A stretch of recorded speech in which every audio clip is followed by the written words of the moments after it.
भारतीय चुनाव आयोग हरियाणा में विधानसभा चुनाव 2024 का बिगुल फूंक चुका है। यहां पर 1 अक्टूबर को वोट डाले जाएंगे, जबकि 4 अक्टूबर को चुनाव के नतीजे घोषित कर दिए जाएंगे।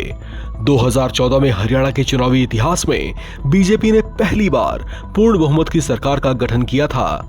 2019 के चुनाव में भी हालांकि बीजेपी हरियाणा में दूसरी बार जीती जरूर, लेकिन गठबंधन की बैसाखी के सहारे दांव अब चुनावी जीत की हैट्रिक लगाने के लिए है।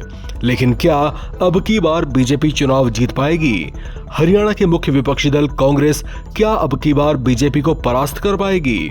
हरियाणा के चुनावी मैदान में इनेलो और जेजेपी जैसे क्षेत्रीय दलों का क्या होगा? क्या वे कोई करिश्मा कर पाएंगे? ऐसे तमाम सवाल यहाँ की राजनीतिक धड़कनों को बढ़ाए हुए हैं।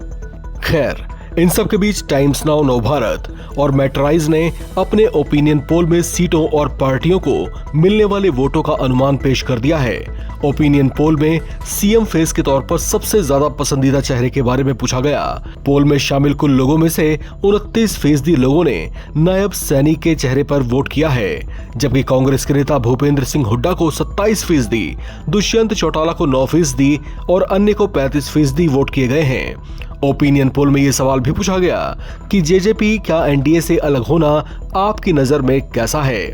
44% लोगों का मानना है कि सहयोग पूरी तरह से खत्म हो चुका है। 46% ऐसे भी हैं जिनका मानना है कि ये रणनीतिक तौर से अलग अलग हैं। 10% ने कहा कि इस बारे में कुछ नहीं कह सकते। टाइम्स नाउ नवभारत और मैट्राइज ने अपने ओपिनियन पोल में पूछा कि हरियाणा में मल्टीपोलर किसको ज्यादा फायदा होगा। 38% ने बीजेपी को फायदा होने की बात कही है। 23% ऐसे हैं जिन्होंने माना कि कांग्रेस को फायदा होगा। ऐसी स्थिति में इनेलो को फायदा मिलने के पक्ष में 12% ने वोट किया है। आपको 9%, अन्य को 7% ने फायदा पहुंचने की बात की है। सीटों की बात करें तो ओपिनियन पोल में बीजेपी को 37 से 42 सीटें दी गई हैं। 2019 की तरह बीजेपी को बहुमत से दूर रहने का अनुमान सामने आया है। ये बात बीजेपी के लिए थोड़े झटके वाली है। राज्य में कांग्रेस और बीजेपी के बीच कड़े मुकाबले की संभावना है। ओपिनियन पोल में बीजेपी को 35% वोट मिलने का अनुमान है। इसी के साथ कांग्रेस को 31.6% वोट रहने की संभावना है। लोकसभा चुनाव में कांग्रेस ने राज्य की 5 लोकसभा सीटें झटक ली थीं।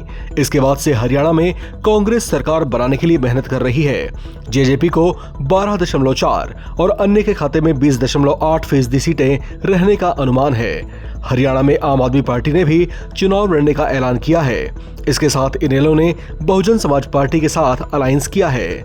ऐसे में फायदा किसको कितना होने वाला है, ये देखना दिलचस्प रहेगा। इस खबर में फिलहाल इतना ही। बाकी अपडेट्स के लिए आप बने रहें एनबीटी ऑनलाइन के साथ।